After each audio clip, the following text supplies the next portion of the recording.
Hello बच्चों, आनंद competitive classes के GK current affair session number 10 में आपका स्वागत है। जैसा कि हम लोग पिछला video session 9 with extra facts के साथ देख रहे थे, तो आज भी इस वीडियो में हम लोग बहुत सारे करंट अफेयर्स के क्वेश्चन को देखेंगे विद एक्स्ट्रा फैक्ट्स के साथ ही। तो इसके लिए मैं सालू मिस को बुलाना चाहूँगा, वो यहाँ आए और आप लोग एक साथ कंटिन्यू हो जाए। तो मिस आप यहाँ आए।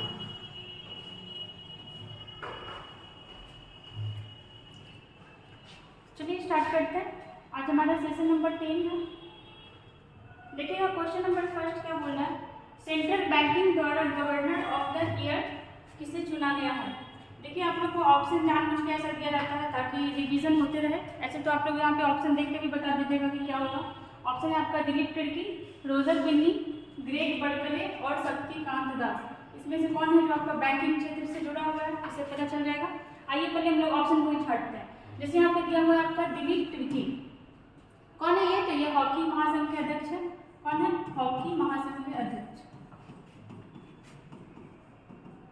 हॉकी महासंघ के अध्यक्ष। और यहाँ पे देखते हैं हम लोग जैसे रोजर बिन्नी, ये कौन है? तो ये आपके बीसीसीआई के अध्यक्ष है, बीसीसीआई के अध्यक्ष। और कितने नंबर के अध्यक्ष है? तो 36वें नंबर के। अगर आपसे पूछता है ग्रेग बड़कले, ये कौन है? तो ये आपके आईसीसी के अध्यक्ष है, आईसीसी के अध्यक्ष। ठीक है, इसका ईयर याद रखिएगा कि कब स्थापना हुआ था। तो आईसीसी का हुआ था आपका 1909 में। ठीक है, और बीसीसीआई का कब हुआ था? 1928। बीसीसीआई का हुआ था 1928 में और आईसीसी का हुआ था 1909 में। हम लोग देखें ग्रेग बड़कले कौन है, तो वो आईसीसी के अध्यक्ष है। और कौन था? रोजर बिन्नी, वो आपके बीसीसीआई के अध्यक्ष हैं। और दिलीप तिर्की हॉकी महासंघ के। आपका ऑप्शन बचा शक्तिकांत दास। इसका आंसर क्या हो जाएगा? शक्तिकांत दास। आइए देखिए हम लोग थोड़ा इसके बारे में देखते हैं। जैसे आपका क्या रहा, सेंट्रल बैंकिंग द्वारा गवर्नर ऑफ द ईयर, इनको किस चीज का अवार्ड मिला? Governor of the year. अगर आपसे पूछे कि बैंक ऑफ द ईयर किसको मिला है, अगर आपसे पूछता है कि central bank of the year का अवार्ड किसको मिला है, तो वो एक यूक्रेन का एक बैंक है, उसी को मिला है। ठीक है, यूक्रेन का बैंक को। आइए हम लोग थोड़ा देखते हैं शक्तिकांत दास के बारे में। ये कौन है? तो ये आरबीआई के 25वें गवर्नर है, 25वें नंबर के गवर्नर है। तो क्या भारत का कोई पहला ऐसा गवर्नर रहा है जिसको ये अवार्ड मिला है गवर्नर ऑफ द ईयर का? इसके पहले आपका रघुराम राजन को भी मिला हुआ था। ठीक है, अगर आपसे पूछता है इसके पहले किसको मिला था, तो वो रघुराम राजन को। रघुराम राजन कौन थे? तो वो भी आपके आरबीआई के गवर्नर भी थे। रघुराम राजन को कब मिला था? तो 2015 में। देखिएगा, कंफ्यूज मत होइएगा। क्वेश्चन क्या है आपका, सेंट्रल बैंकिंग द्वारा गवर्नर ऑफ द ईयर 2023 का अवार्ड किसको मिला है? तो वो आपको मिला है अभी के जो गवर्नर है शक्तिकांत दास को। लेकिन अगर इससे पहले किसी को मिला है, कोई भारतीय गवर्नर को, तो मिला है किसको मिला है? रघुराम राजन को। कब मिला? 2015 में। चलिए हम लोग थोड़ा आरबीआई के बारे में यहाँ पे देखते हैं। जैसे देखिए आरबीआई, ठीक है, तो इसकी स्थापना किस कमेटी की सिफारिश पर हुई थी? तो यंग हिल्टन कमेटी। किस कमेटी की सिफारिश पर? यंग हिल्टन कमेटी की सिफारिश पर। और इसके लिए एक्ट कौन सा आया था? तो आरबीआई एक्ट 1934। मतलब एक यंग हिल्टन कमेटी था, वो सिफारिश किया कि भारत में एक आरबीआई बैंक होना चाहिए। और इस समय हम लोग अंग्रेज के अंडर में ही थे। ठीक है, आपका एक्ट कब आया था? 1934 में। और स्थापना कब हुआ था? 1 अप्रैल 1935 में। ठीक है, और जब ये बना था उस समय इसका मुख्यालय कहाँ था? तो कोलकाता था। जिसमें बना था उस समय इसका मुख्यालय कोलकाता था। फिर 1937 में इसका मुख्यालय मुंबई शिफ्ट कर दिया गया। और आज तक कहाँ है? तो आज तक मुंबई में ही है। ठीक है, क्या क्या हम लोग देखे पहले? आरबीआई। ठीक है, आरबीआई पहले आरबीआई आया किस कमेटी की सिफारिश पे? तो यंग हिल्टन कमेटी की सिफारिश पे। मतलब ये कमेटी सिफारिश किया, फिर एक आपका एक्ट आया आरबीआई एक्ट 1934। फिर 1935 में क्या हुआ? 1 अप्रैल 1935 में इसका स्थापना हुआ।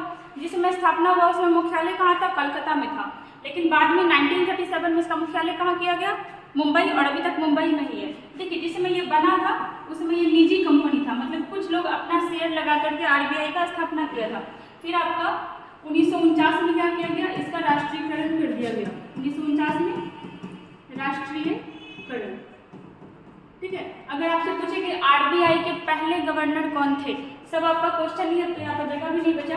अगर आपसे पूछे आरबीआई का पहला गवर्नर, ठीक है, एकदम पहला, तो कौन था आपका? Osborne Smith.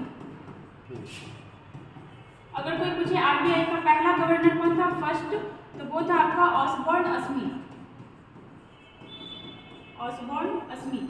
लेकिन अगर पूछता है पहला भारतीय गवर्नर कौन था, तो क्या हो जाएगा, आरबीआई का पहला भारतीय गवर्नर, इंडियन गवर्नर, तो हो जाएगा आपका सीडी देशमुख, सीडी देशमुख। कुछ दिन पहले हम लोग करंट में देखे थे कि मुंबई का जो चर्च गेट है उसका नाम चेंज करके किसके नाम पे किया जा रहा है, सीडी देशमुख के नाम पे। ठीक है, देखिए हम लोग इसमें क्या क्या देखे। पहले आपका क्वेश्चन था सेंट्रल बैंकिंग द्वारा गवर्नर ऑफ द ईयर 2023 का 2023 किसे चुना गया है। अगर आपसे गवर्नर पूछेगा तो हमारे भारत के गवर्नर, आरबीआई के गवर्नर किसको चुना गया, शक्तिकांत दास। शक्तिकांत दास के बारे में देखते हैं, हमारे आरबीआई के 25वें गवर्नर हैं। इसके पहले कोई आरबीआई गवर्नर को मिला है, तो मिला है रघुराम राजन को 2015 में। और हम लोग क्या देखें, आरबीआई का स्थापना आपका यंग हिल्टन कमेटी 1 अप्रैल 1935, पहले मुख्यालय कोलकाता, 1937 में क्या हुआ, मुंबई में हो गया, और अभी तक है मुंबई में। 1949 में इसका क्या हुआ, राष्ट्रीयकरण हो गया। अगर आपसे पूछता है कि यहाँ पे आपका गवर्नर था, अगर आपसे पूछे central banking of the year, bank का अवार्ड किसको मिला है, तो वो आपका यूक्रेन का एक कौन सा बैंक है, नेशनल बैंक है। ठीक है, यूक्रेन का नेशनल बैंक को आपको मिला है। और हम लोग यहाँ पे क्या देखें, जैसे रोजर बिन्नी, ये कौन है, तो ये आपके बीसीसीआई के अध्यक्ष है, और बीसीसीआई की स्थापना कब हुई थी, 1928 में। अगर आपसे पूछे ग्रेग बर्कले, तो वो कौन है, आईसीसी के अध्यक्ष है, आईसीसी की स्थापना 1909 में। एक ऑप्शन और था आपका दिलीप तिर्की, वो कौन है, तो वो हॉकी महासंघ के अध्यक्ष है। ठीक है, आइए नेक्स्ट क्वेश्चन में चलते हैं।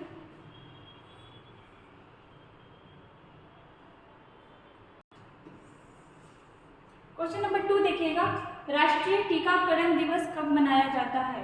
कब मनाया जाता है टीकाकरण दिवस, आपको मिलेगा ऑप्शन ए नंबर 16 मार्च। ठीक है, 16 मार्च को क्या मनाते हैं, राष्ट्रीय टीकाकरण दिवस। टीकाकरण मतलब 16 मार्च को क्यों मनाते हैं, तो भारत में पहली बार 16 मार्च 1995 को पल्स पोलियो मतलब पोलियो के लिए आपका टीका बनाया गया था। ठीक है, पोलियो का टीका बनाया गया था। और क्या पोलियो मतलब भारत से पोलियो बीमारी खत्म हो गया है, तो हो गया। ठीक है, और पूरी तरह से कब खत्म हुआ था, तो 2014 के बाद भारत में पोलियो पूरी तरह से खत्म हो गया। ठीक है, पोलियो पूरी तरह से खत्म हो गया, अब भारत में पोलियो बीमारी किसी को नहीं होता। चलिए और कुछ देखते हैं, जैसे आपका यहाँ पे 15 मार्च है, तो 15 मार्च को क्या मनाया जाता है, विश्व उपभोक्ता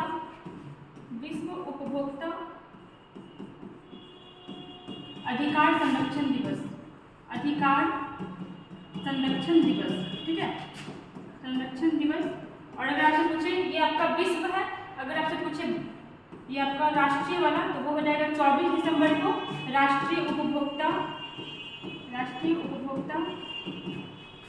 अधिकार संरक्षण दिवस। ठीक है, अगर पूछे विश्व स्तर पर ये आपका विश्व उपभोक्ता अधिकार संरक्षण कब स्टार्ट हुआ था, तो आपका 1983 में। ठीक है, कब स्टार्ट हुआ था, 1983 में। और भारत सरकार कब स्टार्ट किया, 1986 में। ठीक है, याद रखिएगा इसको। और देखते हैं हम लोग यहाँ पे, जैसे 14 मार्च, कल हम लोग इसके बारे में फुल एक्सप्लेनेशन देखे थे, क्या था, अंतर्राष्ट्रीय गणित दिवस। ठीक है, अंतर्राष्ट्रीय गणित दिवस। और 14 मार्च को क्यों मनाते हैं, क्योंकि हम लोग कल देखे थे कि पाई का मान कितना होता है, 3.14, और 4 आपका डे हो गया, मतलब दिन हो गया, और 3 आपका क्या हो गया, मार्च। और हम लोग देखे थे 22 दिसंबर। ठीक है, 22 दिसंबर, इस दिन क्या होता है, तो इस दिन राष्ट्रीय गणित दिवस मनाया जाता है, राष्ट्रीय गणित दिवस। और किनके बर्थडे पे, तो श्री रामनिवास कौन थे, श्री रामानुजन के बर्थडे पे आपका क्या मनाया जाता है, राष्ट्रीय गणित दिवस। जैसे 4 मार्च की हम लोग देखे ही थे, क्या था ये, तो विश्व मोटापा दिवस था, विश्व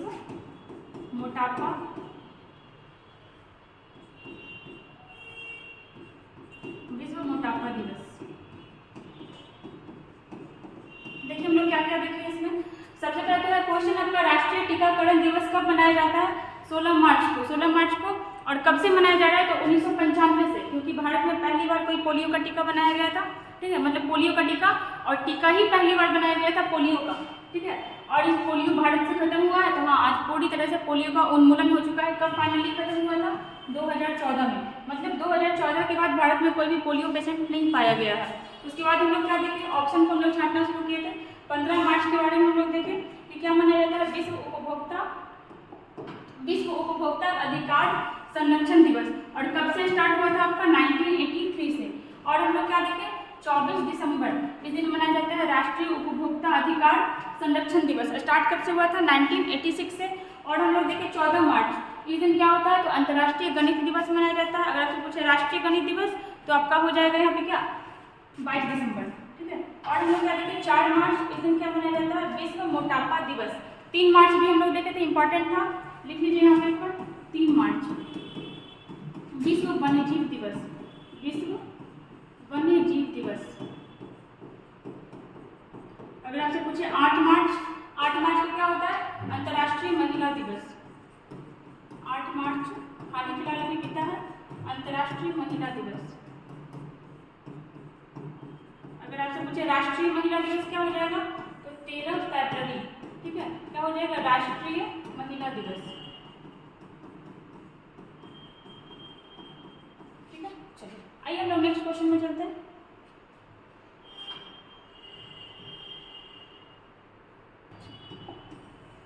क्वेश्चन नंबर 3 देखिएगा, INS द्रोणाचार्य को प्रेसिडेंट कलर अवार्ड से किसने सम्मानित किया है, ठीक है। सबसे पहले तो ये आदमी नहीं है, INS द्रोणाचार्य। INS का मतलब क्या होता है, INS क्या हो जाएगा, इंडियन नेवल शिप, ठीक है। ये हर देश का अपना अपना लगा हुआ होता है, जैसे INS से पता चल जाएगा कि इंडिया का कोई शिप है या विमान है, ठीक है। और क्या है, ये द्रोणाचार्य इसका नाम है, इंडियन नेवल शिप का। यहाँ पे हम लोग क्या देखें, प्रेसिडेंट कलर अवार्ड, तो किस लिए दिया जाता है, तो बहुत अच्छा काम करने के लिए, मतलब असाधारण काम या सेवा करने के लिए कौन सा अवार्ड दिया जाता है, प्रेसिडेंट कलर अवार्ड।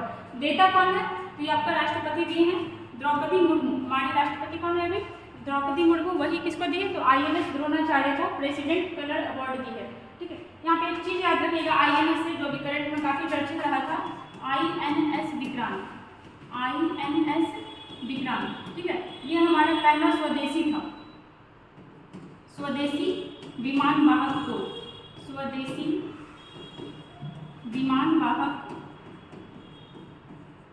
जिसमें ये आया था, इसमें हर एग्जाम में, मैक्सिमम एग्जाम में पूछा गया था। INS विक्रांत क्या है आपका, स्वदेशी विमान वाहक पोत। अगर आपसे पूछे कि इस बार प्रेसिडेंट कलर अवार्ड किस INS को दिया गया है, तो INS द्रोणाचार्य। और आपसे पूछे INS का full form Indian naval ship. एक आपका द्रोणाचार्य अवार्ड भी होता है, इसको याद रखिएगा, इसी से कनेक्ट करके। एक होता है आपका द्रोणाचार्य अवार्ड, ठीक है। ये किसको दिया जाता है, तो ये प्रशिक्षक को दिया जाता है, जो खिलाड़ियों को कुछ भी मतलब जो कोच होता है उसको दिया जाता है। और स्टार्ट कब से हुआ था, 1985 से, ठीक है। और देखिएगा जैसे यहाँ पर कुछ ऑप्शन, एरिके गारसेटी, ये कौन है, तो ये अमेरिका के राजदूत हैं, ठीक है। भारत में उपस्थित अमेरिका के राजदूत कौन है, भारत में उपस्थित अमेरिका के राजदूत, अमेरिका के राजदूत।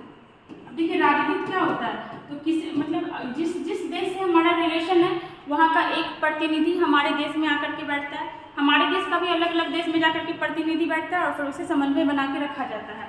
और यहाँ पर जैसे मोहम्मद शहाबुद्दीन चिप्पू, इसका पूरा नाम क्या है, मोहम्मद शहाबुद्दीन चिप्पू। ये कौन है, ये आपके बांग्लादेश के 22वें राष्ट्रपति थे, बांग्लादेश के हैं नहीं हैं, बांग्लादेश के राष्ट्रपति, ठीक है। और आपका यहाँ पे नाम शिव शंकरी, इनके बारे में कल हम लोग देखे थे, इसके बारे में आप बताइएगा कमेंट करके। इनके बारे में हम लोग कल फुल एक्सप्लेनेशन देखे थे और इसीलिए यहाँ पे ये ऑप्शन दिया गया है ताकि आप लोग एक बार रिवाइज करें।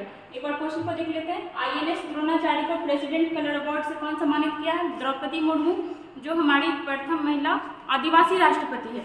अगर पूछे प्रथम महिला राष्ट्रपति तो प्रतिभा देवी सिंह पाटिल हो जाएगा। और क्या देखें हम लोग यहाँ पे एक इंपॉर्टेंट काम है, INS विक्रांत, ये क्या है, तो ये हमारा स्वदेशी विमान वाहक पोत है, ठीक है। विमान वाहक पोत मतलब क्या, जैसे पानी है तो उसमें एक आइलैंड टाइप का बन जाएगा, टापू टाइप का बन जाएगा, वहाँ पे हम अपना विमान उतार सकते हैं। और हम लोग क्या देखें यहाँ पे, जैसे एरिक गारसेटी, ये कौन है, तो भारत में अमेरिका के राजदूत हैं। और कुछ नाम था यहाँ पे, मोहम्मद शहाबुद्दीन चिप्पू, ये कौन है, तो ये बांग्लादेश के राष्ट्रपति हैं। और एक नाम था यहाँ पे आपका शिव शंकरी, इसको आप लोग एक्सप्लेन करिएगा अच्छे से। चलिए आइए नेक्स्ट क्वेश्चन में चलते हैं।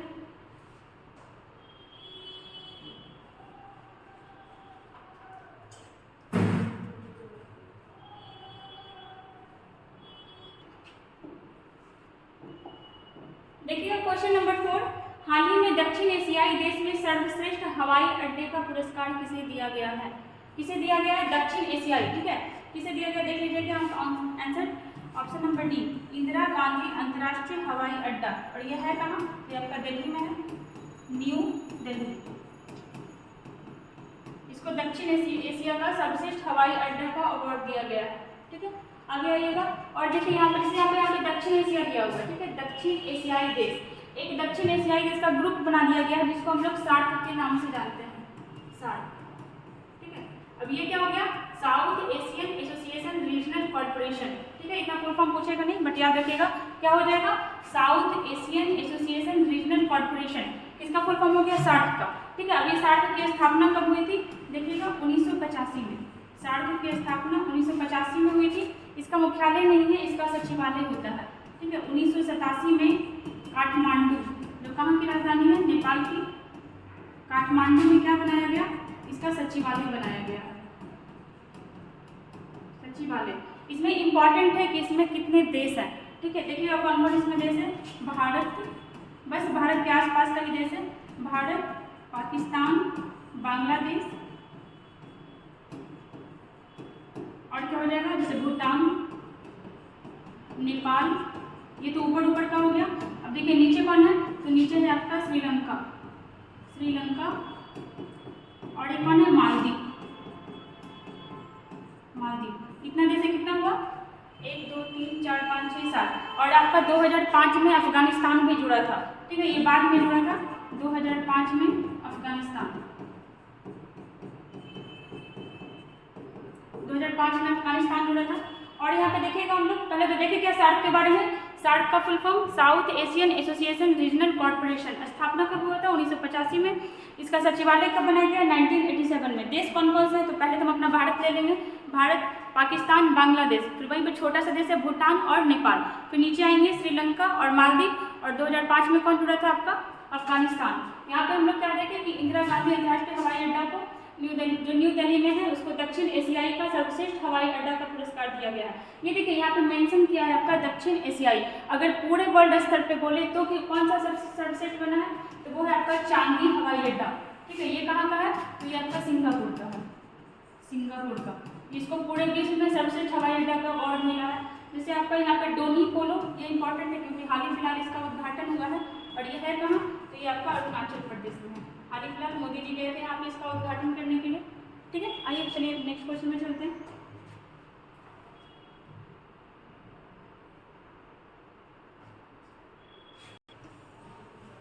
देखिए क्वेश्चन नंबर 5, पाक जलडमरू नदी को सबसे तेजी से तैरकर पार करने वाले भारतीय कौन बने हैं। मतलब इसके पहले भी बहुत लोग पार किया है, लेकिन इनका जो ड्यूरेशन है, टाइम ड्यूरेशन, वो सबसे कम है। कितने समय में पार किया है, तो है आपका 5 घंटा 36 मिनट। ठीक है, 5 घंटा 36 मिनट में पार किया है। कौन पार किया है, देखिएगा यहाँ पे संपन्न रमेश सैलार, नाम याद रखिएगा, संपन्न रमेश सैलार जो है पाक जलडमरू नदी को सबसे तेजी से तैरकर पार किया। पाक जलडमरू नदी कहाँ पड़ता है, तो मान लीजिए कि ये हमारा भारत है, तो यहाँ पे एकदम छोटा सा, और यहाँ पे आपका श्रीलंका है। ठीक है, तो यही जो एरिया है इसी को तैर करके पार किया है। हम लोग देखते हैं इसके बारे में थोड़ा और। जैसे यहाँ पे ऑप्शन देखिएगा कल्याण चौबे, ये कौन है, तो ये भारतीय फुटबॉल महासंघ के अध्यक्ष हैं, भारतीय फुटबॉल महासंघ के अध्यक्ष। ठीक है, और जैसे यहाँ पे आपका जियानी इन्फेंटिनो है, ये कौन है, तो ये अंतर्राष्ट्रीय फुटबॉल महासंघ के अध्यक्ष हैं, अंतर्राष्ट्रीय फुटबॉल महासंघ के अध्यक्ष।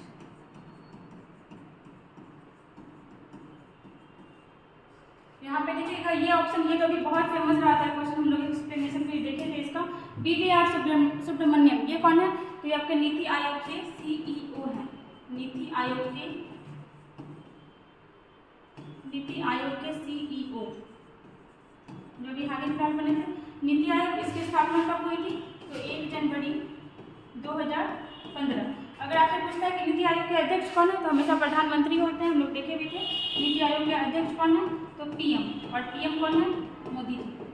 ठीक है, अगर उपाध्यक्ष देखते हैं वो कौन है, तो वो है आपकी सुमन बेदी, सुमन बेदी। क्या क्या देखे हम लोग इसमें कि पाक, ठीक है, ये पाक वो पाकिस्तान बना दी है, इसका स्पेलिंग होता है PALK। और उस समय ना मद्रास के एरिया साइड में एक रॉबर्ट पाक करके गवर्नर था, वही अपने नाम पे इस जलडमरू पथ का नाम रख दिया था।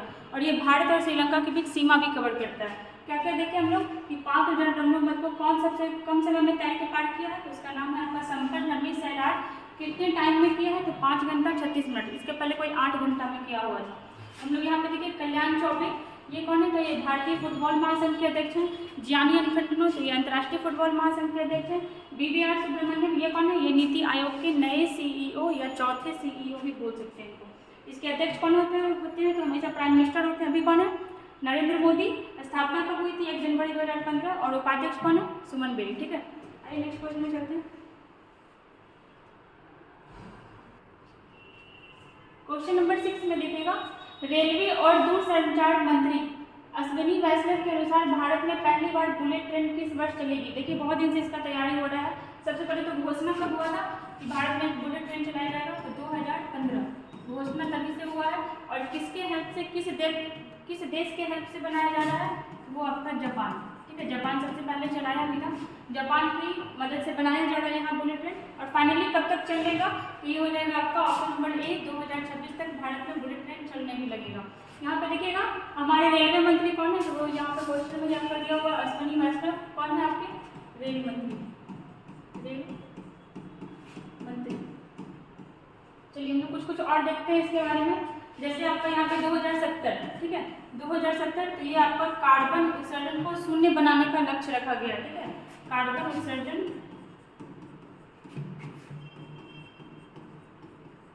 उत्सर्जन को शून्य बनाने का लक्ष्य, मतलब जितना भी कार्बन का उत्सर्जन होगा दोबारा उसको फिर से यूज कर लिया जाएगा। और हम लोग देखते हैं यहाँ पर जैसे रेलवे, तो रेलवे का स्थापना जो है किस कमेटी की सिफारिश पे हुआ था, तो रॉबर्टसन कमेटी की सिफारिश पर, रॉबर्टसन कमेटी।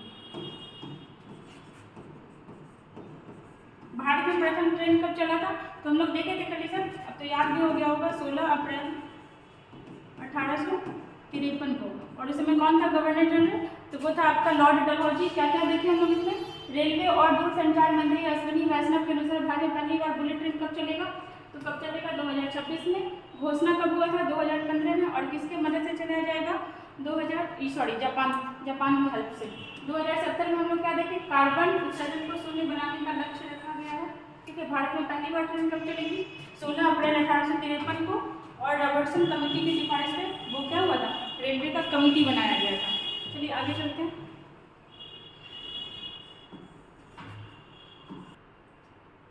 देखिए क्वेश्चन नंबर 7, दुनिया के सबसे लंबे रेलवे प्लेटफॉर्म का उद्घाटन कहाँ किया गया है। हाल ही फिलहाल किया गया। इसके पहले से हम लोग बचपन से पढ़ते आ रहे थे कि सबसे लंबा प्लेटफॉर्म कौन सा था, तो वो आपका गोरखपुर का था, लेकिन अब चेंज हो गया है। अब कहाँ बना है, तो कर्नाटक के हुबली स्टेशन पे, कर्नाटक के हुबली। देखिएगा यहाँ पे याद रखिएगा हुबली है, हुबली नहीं, हुबली आपका कोलकाता में है और हुबली का है कर्नाटक में। तो कर्नाटक का हुबली स्टेशन का जो प्लेटफॉर्म है वो सबसे लंबा बन गया है। कितना हो गया, तो 1507 मीटर, 1507 मीटर कितना लंबा हो गया है। और एक इसका रिकॉर्ड तोड़ा है, तो इसके पहले गोरखपुर रेलवे स्टेशन था, गोरखपुर रेलवे स्टेशन, ठीक है, इसका रिकॉर्ड तोड़ा है। वो कितना लंबा था, 1366 मीटर का। ठीक है, क्या देखें हम लोग सबसे लंबा रेलवे प्लेटफॉर्म अब भारत में कौन सा बन चुका है, तो वो कर्नाटक का हुबली स्टेशन का 1507 मीटर। इसके पहले कौन था, तो वो आपका गोरखपुर था। मतलब अब ये कितने नंबर का हो गया, अब ये सेकंड नंबर का हो गया।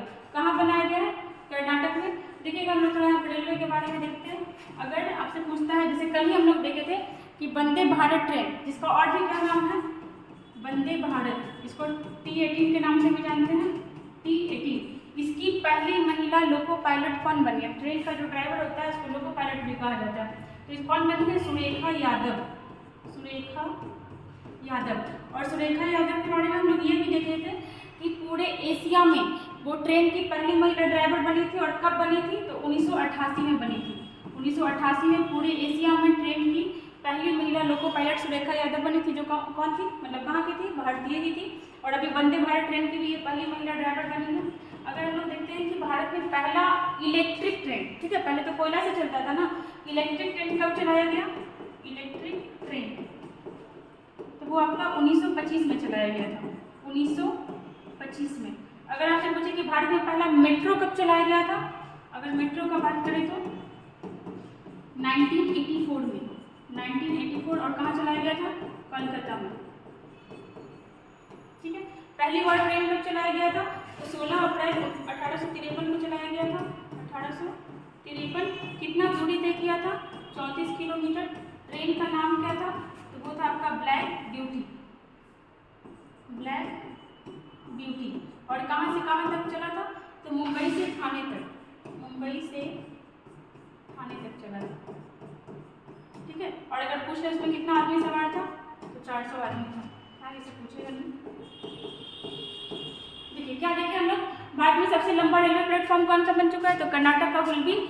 और कितना लंबा है? 15 से 7 मीटर। सेकंड पे कौन हो गया? जो पहले फर्स्ट नंबर पे था गोरखपुर रेलवे स्टेशन, कितना था उसका लंबाई? 1386 मीटर, जो सेकंड नंबर का हो चुका है। और भी हम लोग यहाँ पे क्या क्या देखें, वंदे भारत ट्रेन जिसको हम लोग T18 के नाम से भी जानते हैं, उसकी पहली महिला लोको पायलट कौन है? तो वो है आपकी सुरेखा यादव, जो पूरे एशिया में 1988 से पहली महिला ड्राइवर भी बनी हुई है ट्रेन की, ठीक है। हम लोग देखें कि भारत में इलेक्ट्रिक ट्रेन पहले तो ट्रेन कब चला? तो 1853 में। इलेक्ट्रिक कब आया? 1925 में। और मेट्रो कब आया आपका? 1984 में। और अब हम लोग क्या देखें कि बुलेट वाला कब आएगा? अभी हम लोग देखे थे 2015 में घोषणा हुआ था, जापान के हेल्प से 2026 तक मार्केट में आ जाएगा, ठीक है। चलिए आइए नेक्स्ट क्वेश्चन में चलते हैं। देखिए क्वेश्चन नंबर 8, हाल ही में TCS के CEO कौन बने हैं? TCS का फुल फॉर्म क्या हो जाएगा? टाटा कंसल्टेंसी सर्विस, ठीक है। क्या हो जाएगा? Tata consultancy service. क्या हम लोग यहाँ पे देखे कौन है? तो अभी बने हैं आपके के कीर्तवासन। टाटा के मतलब TCS के नए CEO कौन बने हैं? के कीर्तवासन। और हम लोग देखते हैं जैसे नील मोहन, अभी हाल ही फिलहाल हम लोग देखे थे और काफी सुर्खी में भी नाम रहा था, ये कौन है? तो ये आपके यूट्यूब के CEO है, यूट्यूब के CEO हैं और भारतीय मूल के हैं, इसलिए ज़्यादा रहा था हल्ला में। और देखते हैं सुंदर पिचाई, ये कौन है? तो ये है आपके गूगल और अल्फाबेट, जो गूगल का पेरेंट कंपनी है, इसका CEO है। और हम लोग देखते हैं सत्य नाडेला, ये कौन है? तो ये आपके माइक्रोसॉफ्ट के CEO हैं, माइक्रोसॉफ्ट। यहाँ पे कुछ नाम हम लोग और देख लेते हैं, जैसे एडोब, जो आपका सॉफ्टवेयर होता है एडोब, इसके कौन है? तो इसके आपके शांतनु नारायण भारतीय मूल के ही हैं। और जैसे IBM, इसके कौन है? इसका अरविंद कृष्णा करके है, ठीक है। देखिए क्या देखें हम लोग इसमें कि हाल ही में TCS मतलब हो गया टाटा कंसल्टेंसी सर्विस, ठीक है। और हम लोग क्या देखें, नील मोहन, ये कौन है? तो ये यूट्यूब के CEO हैं। सुंदर पिचाई कौन है? गूगल के हैं। सत्य नाडेला कहाँ के हैं? तो माइक्रोसॉफ्ट के हैं। एडोब का कौन हम लोग देखें? शांतनु नारायण। और IBM के देखें आपके अरविंद कृष्णा, ठीक है। आइए चलते हैं नेक्स्ट क्वेश्चन में।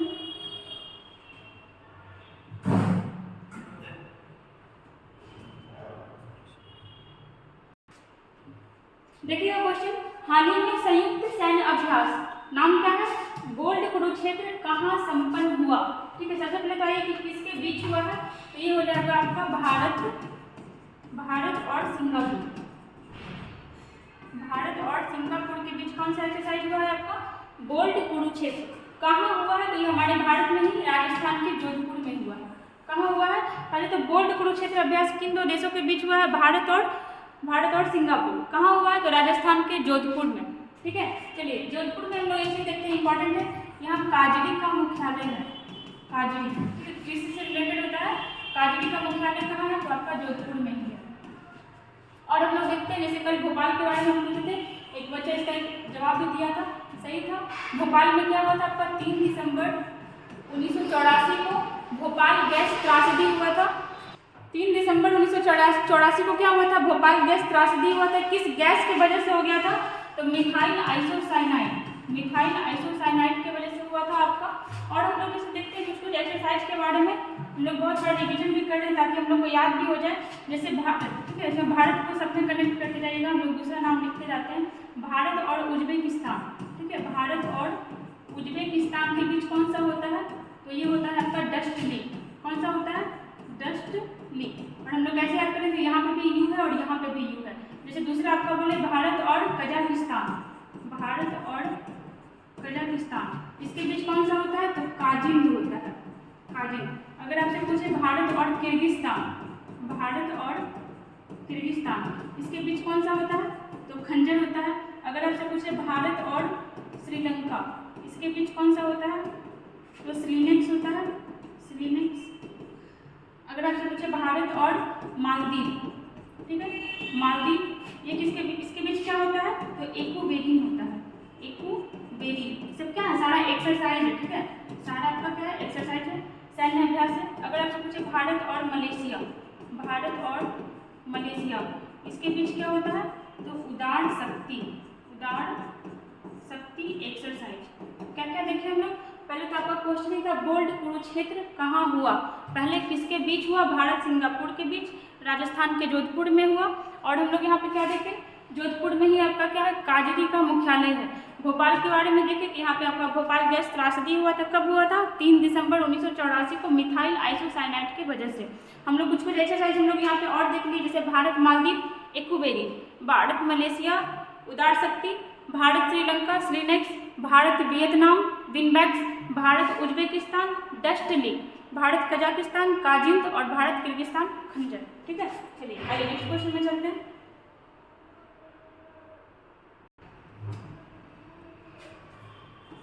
देखिए क्वेश्चन नंबर 10, किसके द्वारा लिखित उपन्यास पागल खाना, ठीक है, मतलब बुक का नाम क्या है, नॉवेल का उपन्यास पागल खाना को व्यास सम्मान 2022 के लिए चुना गया है। पहले आइए हम लोग थोड़ा एक्सप्लेनेशन देखते हैं। कल हम लोग जिक्र भी किए थे एक के बिरला फाउंडेशन का, ठीक है, के बिरला फाउंडेशन, के बिरला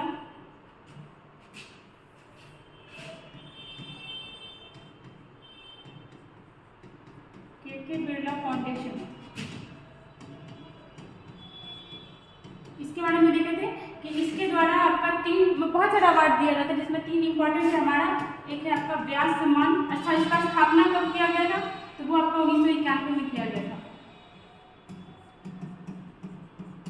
व्यास सम्मान स्थापना हुआ था आपका 1991 में, ठीक है। व्यास सम्मान यही देता है आपका, बिहारी पुरस्कार भी यही देता है, बिहारी पुरस्कार। और अगर आपसे पूछे जैसे कल हम लोग क्या देते थे, सरस्वती सम्मान, सरस्वती सम्मान भी कौन देता है, यही देता है। कल हम लोग देखिए बहुत सारा क्वेश्चन देते थे, सरस्वती सम्मान कितने लैंग्वेज में दिया जाता है, 22 लैंग्वेज में दिया जाता है, जो हमारे 8वीं अनुसूची में है। लेकिन अगर आपसे पूछे कि साहित्य अकादमी पुरस्कार, क्वेश्चन ऐसे पूछ भी देता है, साहित्य अकादमी पुरस्कार ये कितनी लैंग्वेज के लिए दिया जाता है, तो ये आपका 22 + 2, और ये 2 में कौन आ जाएगा, एक तो आएगा आपका राजस्थानी और एक आपका आएगा इंग्लिश। कल हम लोग इसके बारे में देखे थे। चलिए क्वेश्चन पे आइए, क्या है आपका कि कौन सा अवार्ड दिया गया, व्यास सम्मान। अगर व्यास सम्मान हो रहा है तो कौन दिया है, इसका मतलब ये कि के बिरला फाउंडेशन दिया है। और किनको दिया है, तो डॉक्टर ज्ञान चतुर्वेदी। इनका बुक का नाम क्या है, बुक का नाम है आपका पागल खाना, ठीक है। यहाँ पे आइए, उससे कल हम लोग देखे थे ये शिव शंकरी का नाम हम लोग कल देखे थे। क्या नाम है इनका, शिव शंकरी। इनके बुक का क्या नाम था, सूर्यवंशम। इनके बुक का नाम था सूर्यवंशम। और किस लैंग्वेज का था, तो वो आपका तमिल का था, तमिल भाषा का था। और इनके लिए इनको क्या मिला है, तो सरस्वती सम्मान। क्या मिला है इनको, सरस्वती सम्मान। कल का वीडियो में हम लोग बहुत अच्छे से देखे थे कि 22 का किसको मिला, 21 का किसको मिला, 20 का किसको मिला, 2019 का किसको मिला, सारा देखे थे।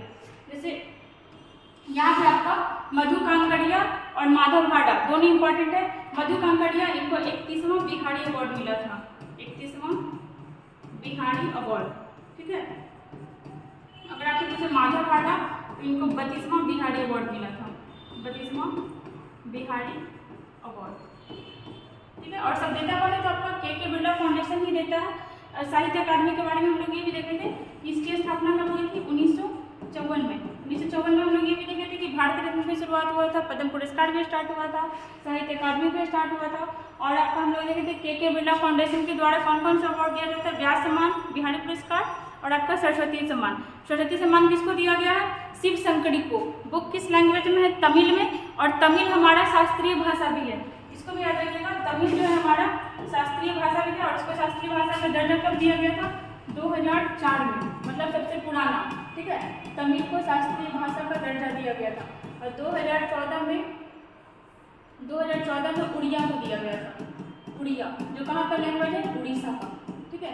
और हम लोग यहाँ पे क्या देखें कि पागल खाना बुक कौन लिखा है, तो वो लिखे हैं आपके डॉक्टर ज्ञान चतुर्वेदी। और इनके लिए इनको कौन सा अवार्ड मिला, आपका व्यास सम्मान, जो किसके द्वारा दिया गया, के बिरला फाउंडेशन द्वारा।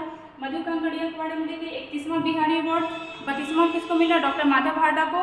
साहित्य अकादमी कितने लैंग्वेज में दिया जाता है, 24 नहीं याद रखेंगे, 22 + 2 में आपका एक राजस्थानी, एक आपका इंग्लिश। और अगर पूछे सरस्वती सम्मान तो 22 लैंग्वेज के लिए दिया रहता है, और वो 22 लैंग्वेज कहाँ पे है, तो हमारे संविधान की 8वीं अनुसूची में एग्जिस्ट करता है। और अगर पूछे कि उस 8वीं अनुसूची में कोई विदेशी भाषा है तो है नेपाली है, ठीक है, याद रखेंगे इसको। चलिए यहाँ पे आपका 10 क्वेश्चन कंप्लीट हुआ।